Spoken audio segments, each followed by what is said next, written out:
예배를 누리신 우리 두여 집사님, 하나님의 큰 복이 함께 하시길 바랍니다. 너무나도 은혜롭고 또 아름다운 화음이었습니다. 여러분 평안하셨습니까? 어젯밤은 대단했죠? 오늘 또 평안의 쉼의 안식일을 허락하신 우리 하나님 정말 감사합니다. 오늘 이 시간도 행복을 포기하는 것이 아니라 다시 한번 행복의 재료를 받아가는 복된 시간이 되었으면 정말 좋겠습니다. 오늘은 행복을 되찾는 다섯 번째 열쇠, 다섯 번째 비결인 참된 쉼에 대하여 말씀을 나누어 보도록 하겠습니다.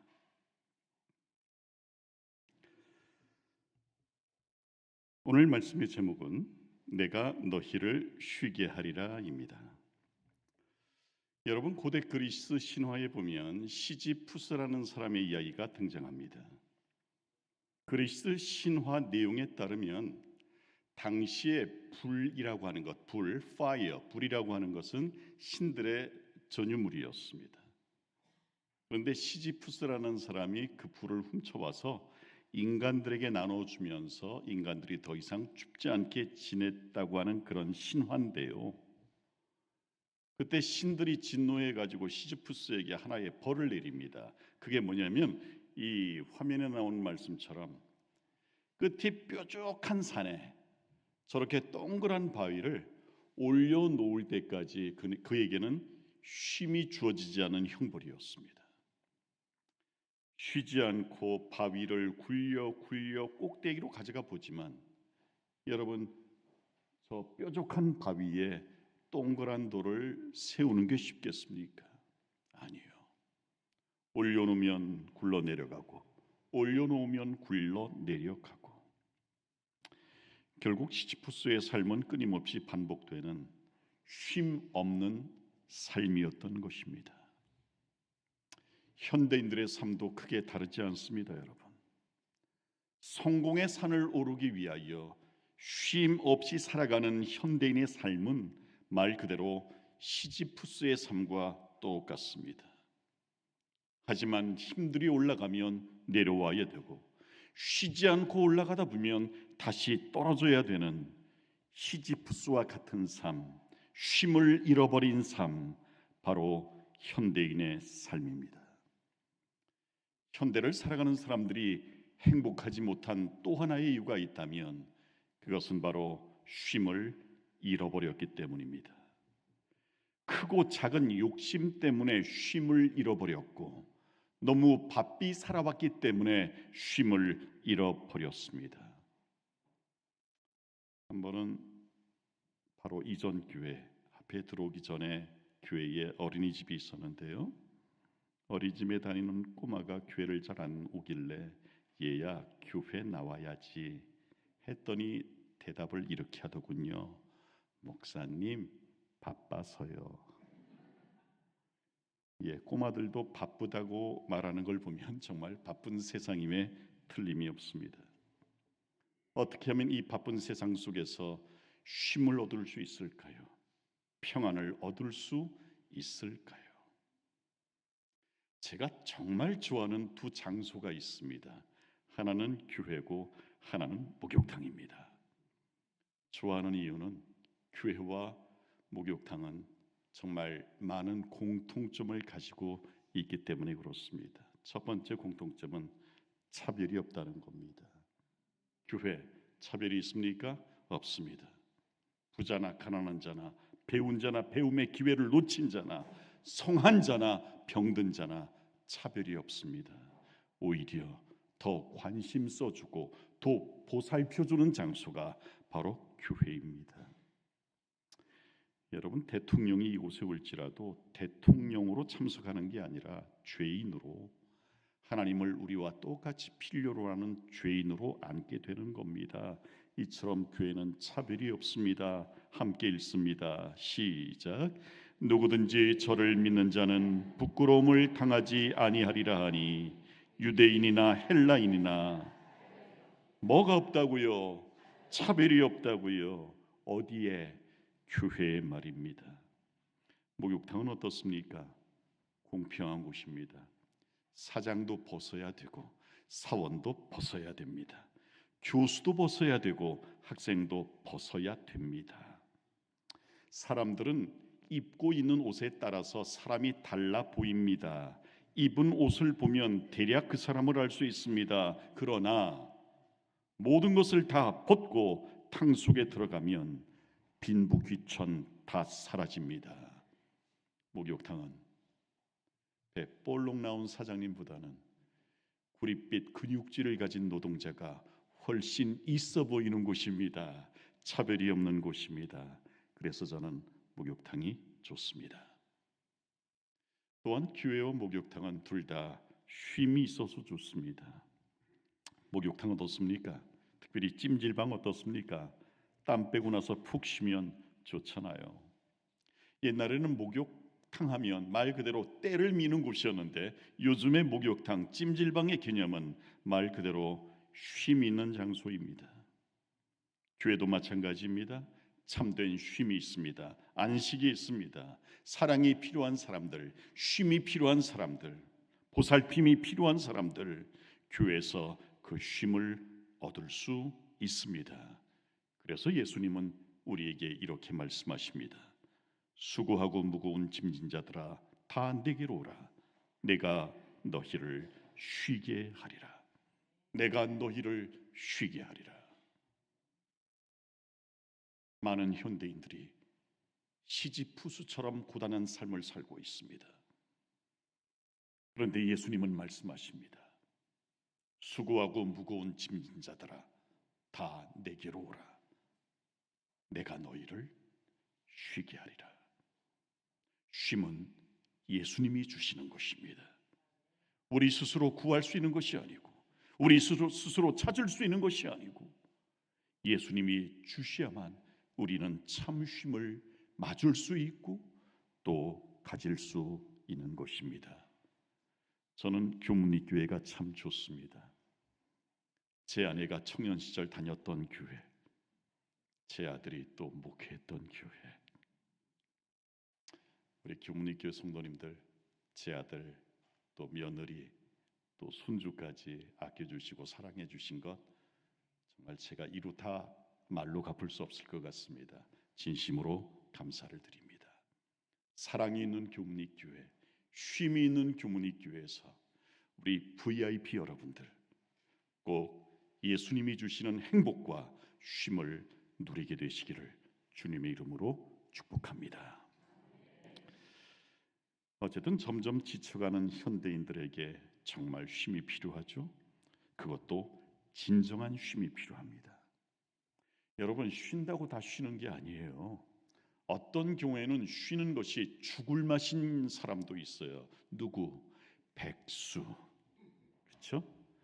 직업을 구하지 못해서 쇼파와 씨름하는 사람, 그 사람은 쉬는 게 아니죠.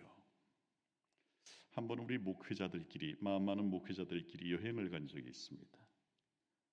돌아가면서 운전을 하는데 정말 열심히 목회한 한 친구가 너무 지쳐가지고 잠만 자는 겁니다. 그런데 한참 자다가 일어나서 하는 말이 우리의 배꼽을 정말 잡게 만들었습니다.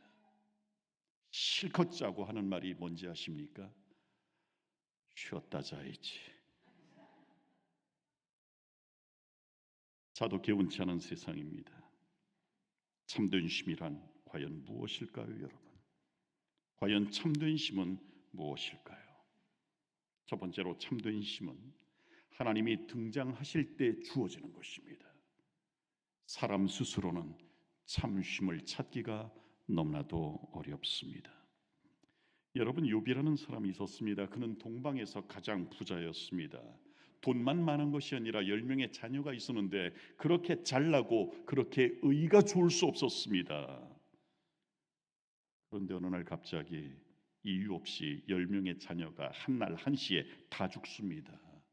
그 많은 재산이 다 사라집니다. 집도 무너집니다. 게다가 욥은 극심한 피부병에 걸려서 몸을 피가 나도록 긁어야 됐습니다. 그래도 간지러웠습니다. 사랑하는 아내마저 욥을 떠나버립니다. 홀로 남겨진 욥, 얼마나 절망적이었을까요?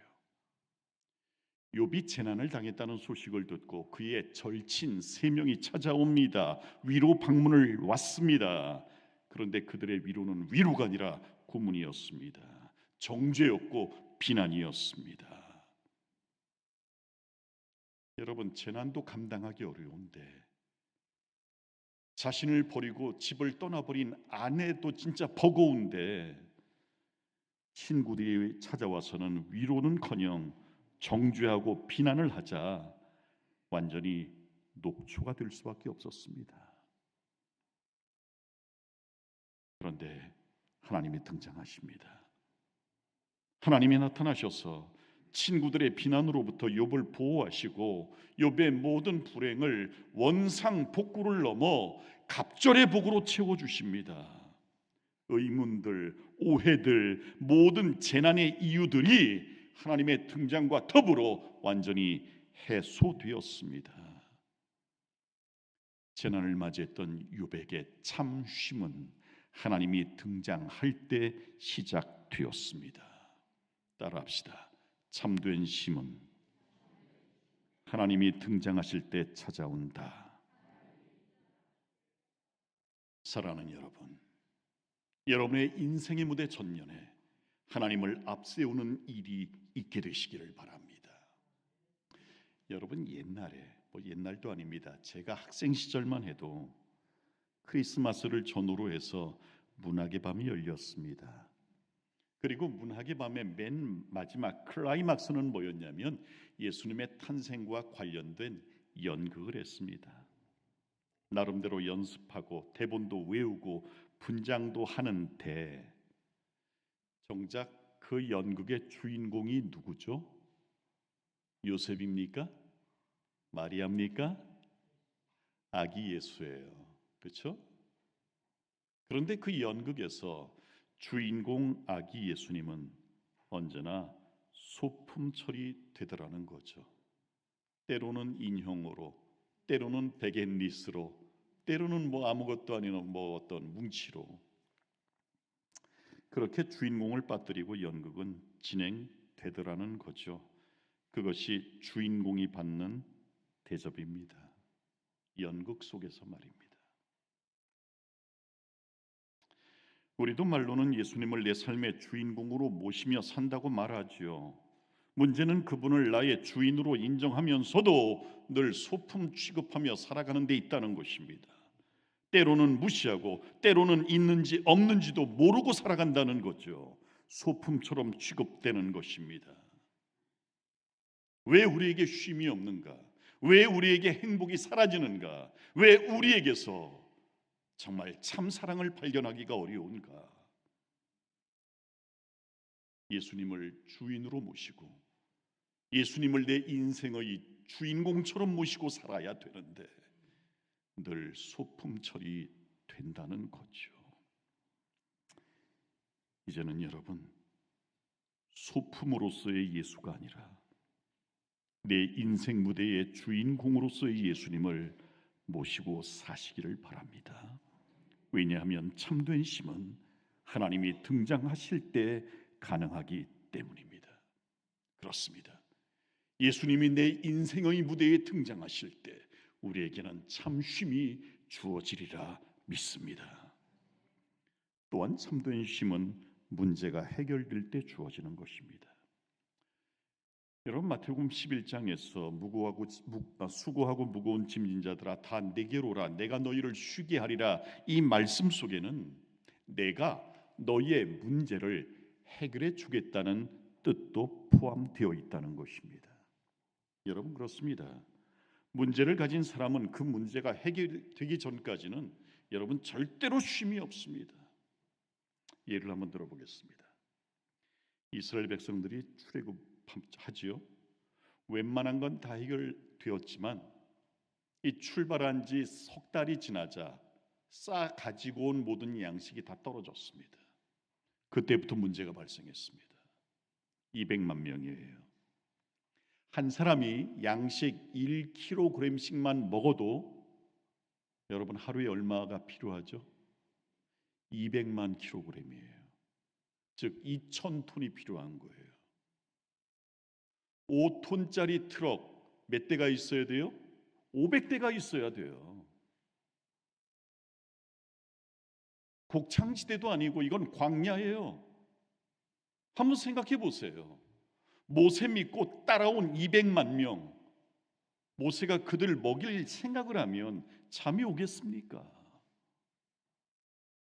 그런데 하나님이 등장하시죠. 그리고 모세에게 말씀하십니다. 먹는 것은 네가 염려할 게 아니다. 그것은 내가 염려할 문제다.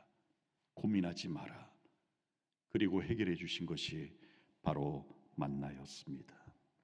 가나안 땅에 들어가서 첫 곡식을 먹기까지 하늘에서 만나는 계속 내렸습니다.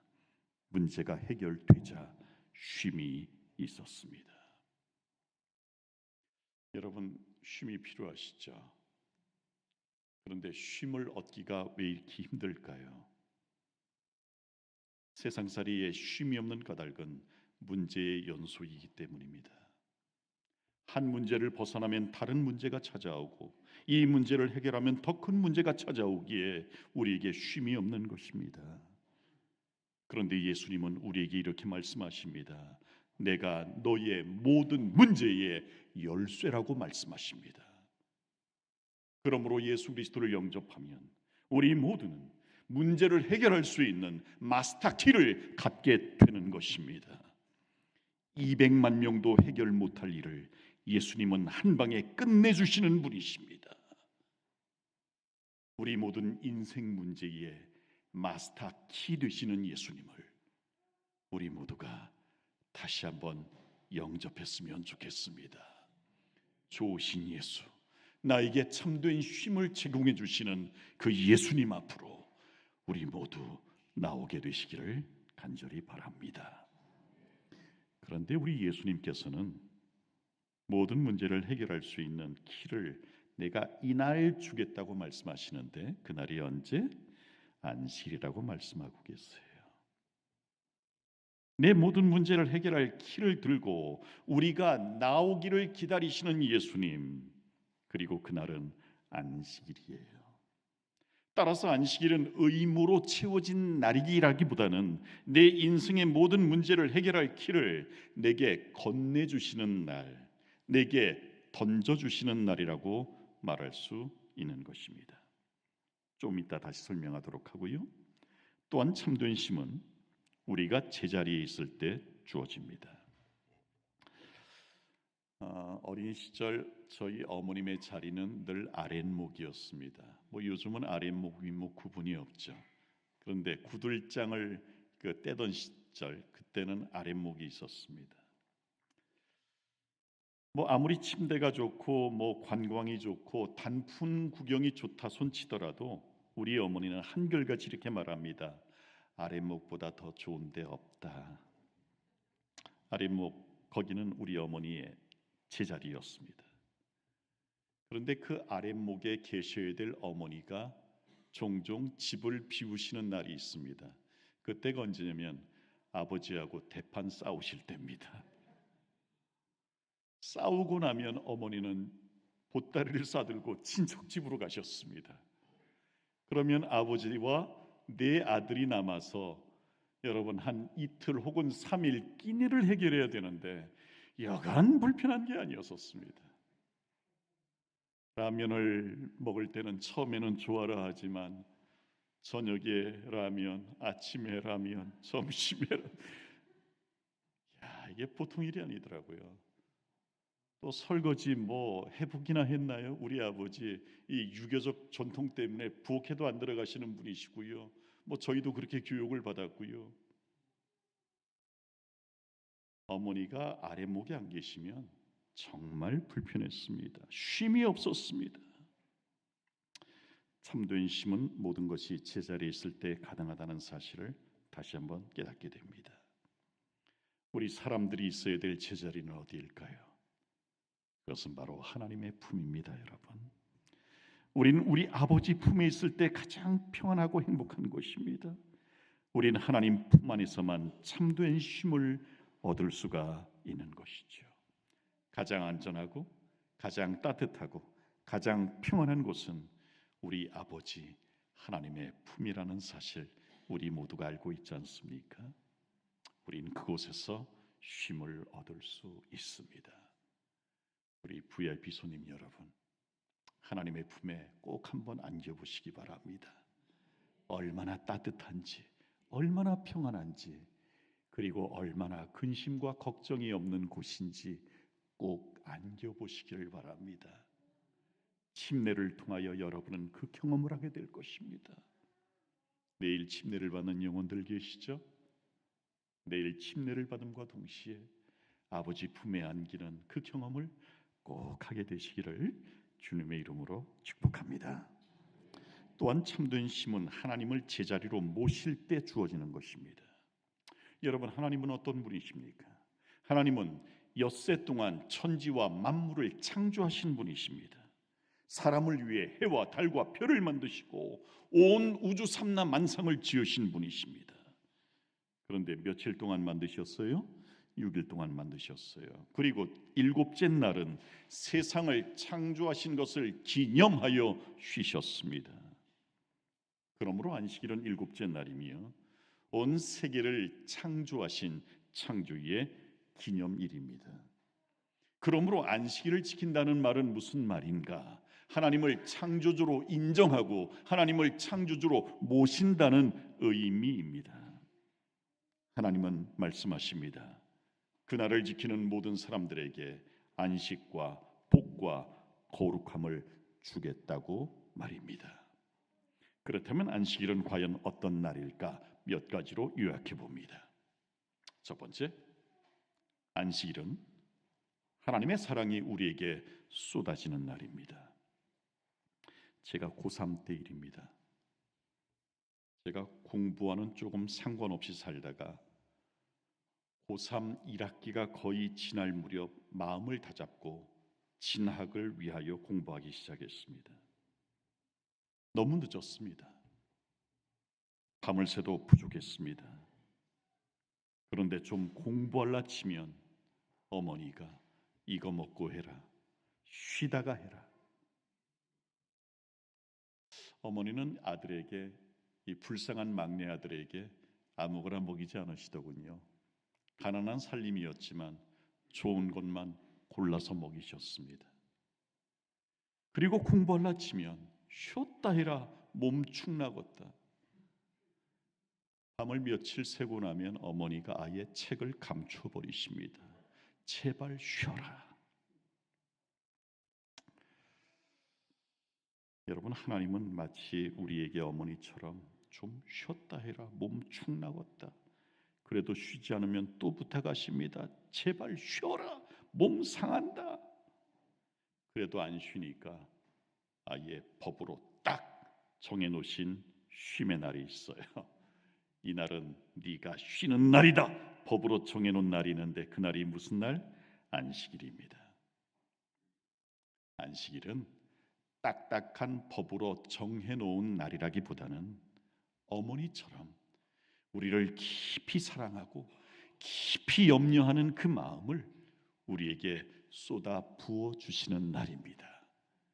그래서 안식일은 계명이기에 앞서서 내 몸이 축날까 염려하시며 사랑하시는 우리 하나님의 엄청난 배려요, 하나님의 사랑인 것입니다.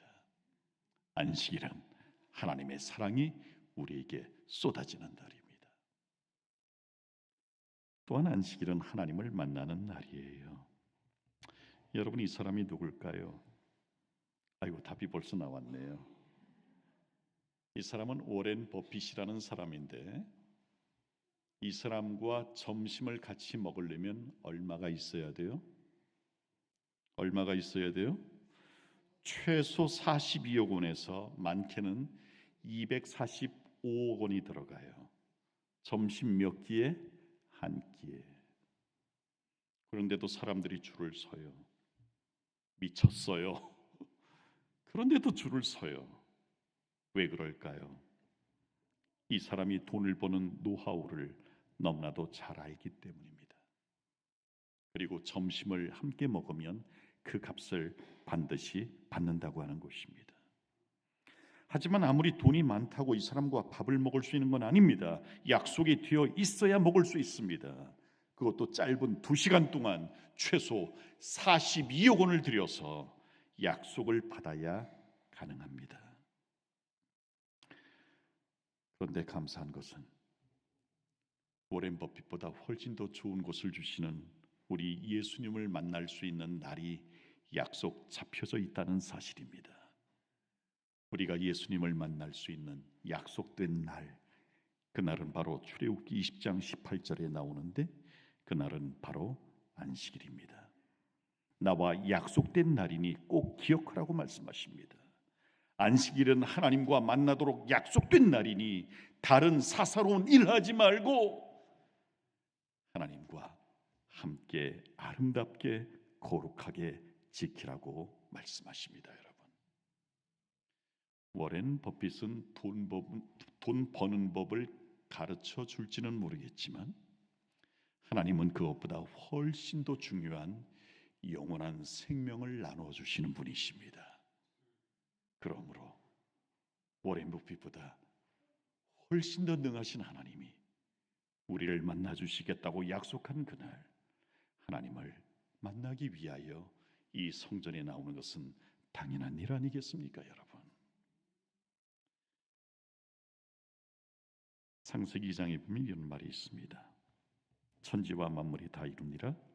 하나님의 지으시던 일이 7째 날이 이를 때에 마치니 그 지으시던 일이 다함으로 7째 날에 뭐 하시니라? 안식하시니라. 하나님이 몇째 날을? 7째 날을 뭐 주사? 복 주사. 어떻게 하셨으니? 거룩하게 하셨으니 이는 그 창조하시며 만지시던 모든 일을 마치시고 이 날에 뭐 하셨습니까? 안식하셨습니다.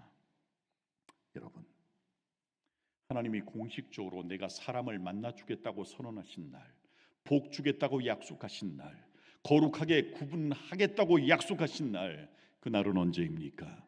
바로 제7일 7째 날 안식일입니다. 그런데 그날은 최소한 달력을 보면 7째 날은 여러분 그림에 나타나 있는 것처럼 빨간색으로 된 날, 무슨 날입니까? 바로 토요일, 세러데이, 사바스데이인 것입니다. 그런데 여러분, 그것만으로는 왠지 빈약합니다. 누가복음 24장 1절부터 볼 것 같으면 예수께서 부활하신 날은 안식 후 첫날이라고 선언하고 있습니다. 안식 후 첫날, 즉 안식일 다음 날이 예수께서 부활하신 날이라고 선언하고 있습니다. 그런데 안식 후 첫날을 공동번역 성경은 뭐라고 묘사를 해놓고 있냐면 일요일이라고 분명히 명시해 놓고 있습니다. 안식 후 첫날이 일요일이라면 안식일은 무슨 요일이 되겠습니까? 자동적으로 토요일이 되는 것입니다. 더 정확히 말하면 금요일 해질 때부터 토요일 해질 때까지가 거룩한 안식일이라고 성경은 묘사해 놓고 있습니다. 더 자세한 것은 사랑의 목자 신병성 목사님께 더 자세히 들으시길 바랍니다. 원숭이 한 마리가 칭찬이 듣고 싶었습니다. 그런데 무더운 여름날 땀을 흘리며 열심히 일하는 농부를 보고 사람들이 칭찬을 합니다. 어우 성실한 사람, 어우 부지런한 사람, 칭찬을 했습니다. 옆에 있던 원숭이도 칭찬 듣고 싶어가지고 할 일 없이 옆에 있는 나무 토막을 던지기도 하고 매기도 하고 굴리기도 하고, 그러자 금방 농부만큼 땀이 났습니다. 그러나 아무도 땀 흘리는 원숭이를 칭찬해 주는 사람은 없었습니다. 그러자 원숭이가 불평합니다. 왜 똑같이 땀을 흘리는데 나는 칭찬을 못 받는 거죠? 농부가 이렇게 대답합니다. 땀의 종류가 다르잖아. 일하는 땀과 정말 할 일 없이 흘리는 땀 다릅니다. 종류가 다릅니다. 하나는 성실한 땀이었지만 원숭이가 흘렸던 땀은 불필요한 땀이었습니다. 여러분 마찬가지입니다. 똑같이 쉴지라도 하나님의 칭찬을 듣는 쉼이 있고 그렇지 못한 쉼도 있습니다. 즉 쉼의 종류가 문제가 된다는 말씀입니다. 이왕 쉴 거라면 하나님의 칭찬을 듣는 쉼을 갖는 것이 좋지 않겠습니까, 여러분? 하나님께 칭찬받는 쉼은 세상에서 단 하나 안식일의 쉼뿐이라는 사실을 기억하시기를 바랍니다. 이왕 쉴 거면 하나님의 칭찬과 하나님의 인정을 받는 쉼을 갖게 되시기를 바랍니다. 하나님이 복 주시는 쉼을 선택하시는 저와 여러분 되셨으면 정말 좋겠습니다. 안식일의 세 번째 의미는 안식일은 가족 간의 눈높이를 맞추는 날입니다. 하루는 아버지가 아들을 데리고 낚시를 갔습니다. 그런데 이 아들이 여간 귀찮게 하는 게 아닙니다. 아버지 미끼 끼워주세요. 또 낚시하려 치면 아버지 줄 엉켰어요. 또 해결해 주고 또 낚시하려 치면 아버지 찌가 떨어졌어요. 하루 종일 아들이 귀찮게 했습니다. 그날 아버지의 일기에는 이렇게 적혀 있었습니다. 오늘은 아무것도 한 것이 없다. 무의미한 하루였다. 그런데 똑같은 날 아들의 일기장에는 이렇게 기록되어 있습니다. 오늘은 내 인생에서 가장 기쁜 하루였다. 아빠가 날 위해 낚싯대를 마련해 주시고 아빠가 오직 나만을 위해 투자한 하루였다. 아, 내일도 이랬으면 얼마나 좋을까. 똑같은 하루인데 아버지에게는 무의미한 하루, 아들에게는 가장 행복한 하루. 노는 수심이 다르면 불행합니다. 그런데 노는 수심이 같으면 행복해질 수 있습니다. 아이들을 데리고 한 번은 수영장을 간 적이 있습니다. 아주 오래전에. 행복해지려면 어른인 제가 제 수심을 포기하고 아이들의 수심에 들어갈 때 행복이 있고 기쁨이 있습니다. 맞습니까? 맞아요. 이른바 같은 수심의 행복이에요. 아이들이 어른 수심으로 들어오면 큰일 나요. 어른이 아이들의 수심을 맞춰줘야 돼요. 여러분, 안식일은 온 가족이 행복해지는 날이에요. 왜? 눈높이가 같아지거든요. 같은 것을 바라보거든요. 똑같이 누구만 바라보니까? 하나님만 바라보니까. 따라합시다. 안식일은 눈높이를 맞추는 날. 안식일은 수심이 같아지는 날. 온 가족이 함께 교회에 와서 동일한 하나님을 바라보고 동일하게 예배를 드리다 보면 수심도 같아지고 눈높이도 같아질 수밖에 없습니다. 여러분, 제가 삼육 출신이 아니다 보니까 저희 재림교회에 나왔을 때 가장 부러웠던 사람들이 누구냐면 온 가족이 교회 나오는 사람이 제일 부러웠어요. 정말이에요. 그래서 제가 교문리 출신의 처자와 결혼을 했는데 그 처자는 3대째 교인이었었어요. 게다가 마음도 예쁘고 얼굴까지 예쁘더라고요. 횡재했죠. 그래요. 제 아들이 또 제 뒤를 이어서 목회를 하는 모습이 또 얼마나 감사한지요. 여러분, 노는 수심이 같으면 정말 행복합니다. 눈높이가 같아지면 정말 행복합니다. 우리 VIP 여러분, 함께 눈높이 맞추고 우리 모든 성도들과 같은 수심에서 노는 그 재미에 푹 빠지셨으면 좋겠어요. 안식일은 바로 그런 날이에요. 하나님의 사랑이 쏟아지는 날이며 모두의 수심이 같아지는 날. 그래서 가정이 회복되는, 행복으로 회복되는 그런 날이라는 사실을 저와 여러분 모두가 인정하며 살았으면 정말 좋겠습니다. 또한 안식일은요, 서로의 사랑을 확인하는 날이에요. 아담과 하와가 창조된 직후에 맞이한 날이 안식일이죠. 하나님과 동행하면서 수많은 미로를 속삭인 날이 안식일이죠. 그래서 안식일은 부부 사이에 서로 위하는 날이 돼야 돼요. 제 취미가 뭐냐면요, 산악자전거 타는 거예요. 왜냐하면 제가 무릎을 다쳐가지고 걷는 건 못해요. 근데 자전거는 안장에 제 체중이 실리기 때문에 다리에 힘이 많이 안 들어가거든요. 그래서 산악 자전거를 타기를 좋아하는데 주요 활동 무대가 바로 이 망우산이었었어요. 근데 망우산에서 MTB를 타다 보면요, 묘지 사이를 왔다 갔다 해야 돼요. 근데 무덤 사이를 자전거를 타고 지날 때마다 껄껄대는 소리가 들리는 거 있죠. 껄껄대는 소리. 살아있을 때 잘해줄 걸, 건강할 때 더 사랑해줄 걸, 껄껄대는 소리가 많이 들리더라고요. 후회 없는 삶을 살길 원한다면 안식일을 서로를 위한 날로 삼으시길 바랍니다. 교회는 그런 곳이고 안식일은 그런 날입니다. VIP 여러분도 이 행복, 이 사랑을 확인하는 날로 꼭 삼게 되셨으면 정말 좋겠습니다. 여러분, 남자로 사는 게 쉽지는 않더라고요.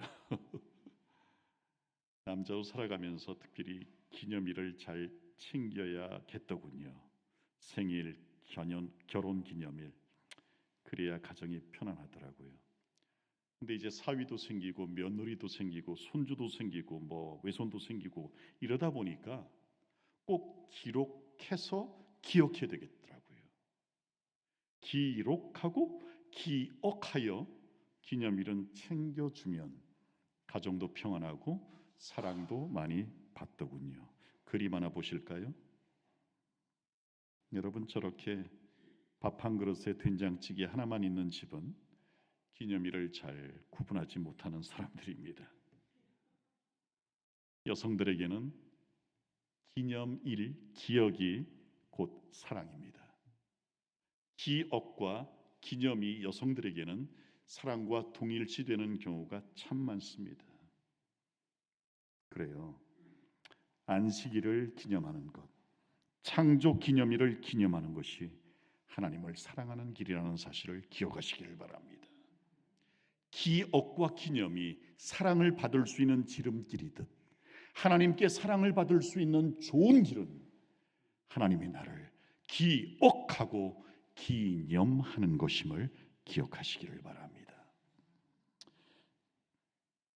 한 번은 이렇게 설교를 했더니 제게 찾아와서 항의를 좀 하시는, 뭐 항의라고 해도 뭐 그렇게 기분 나쁜 항의가 아니라 웃으면서, 목사님, 안식일에 이 많은 것을 저보고 다 하라고요?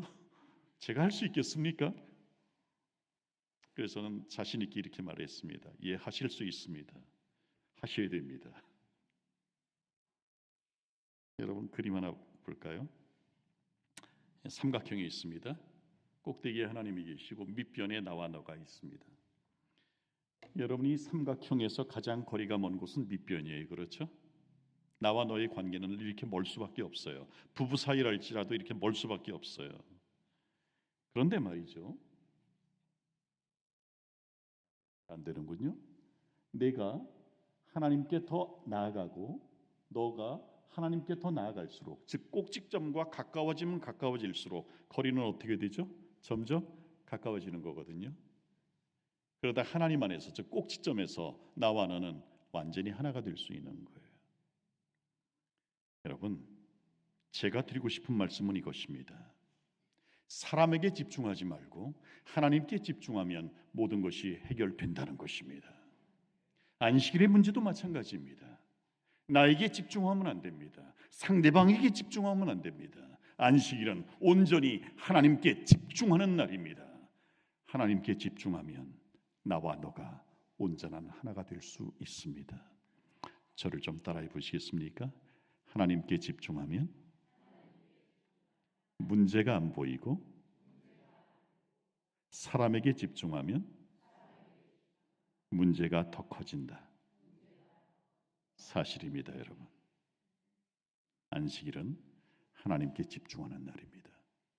하나님께 집중하면 다른 모든 문제들은 부수적으로 해결된다는 사실입니다, 여러분. 우리 모두 하나님께로 가까이 나아가서 하나님 안에서 온전한 하나가 되는 아름다운 경험이 있게 되시기를 간절히 바랍니다. 안식일은 모든 것 뒤로 하고 하나님께 집중하는 날이라는 사실을 여러분 꼭 기억하셨으면 좋겠습니다. 지금도 쉼이 필요한 분들이 계십니다. 하나님께 나아오십시오. 문제와 씨름하지 마시고 하나님께 나아오십시오. 여전히 행복의 재료가 부족하신 분들이 계십니다. 일일이 찾아다니려 애쓰지 마십시오. 하나님 안에 모든 해결점이 있습니다. 하나님 안에 모든 문제의 마스터키가 있습니다.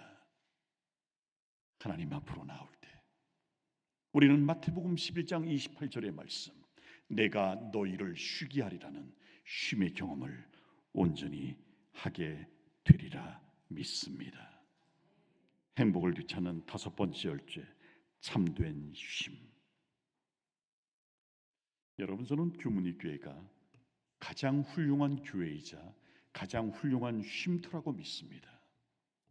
말씀의 훌륭한 요리사 신병성 목사님 외에 목회실 가족들이 있고, 훌륭한 서빙자들인 장로님들과 집사님들이 계시고, 여러분들과 더불어 같은 수심, 같은 눈높이를 가지고 여러분들과 함께 동행할 성도들이 계시기에 규문리교회는 말 그대로 세상에서 가장 좋은 쉼터라는 사실을 저는 믿습니다.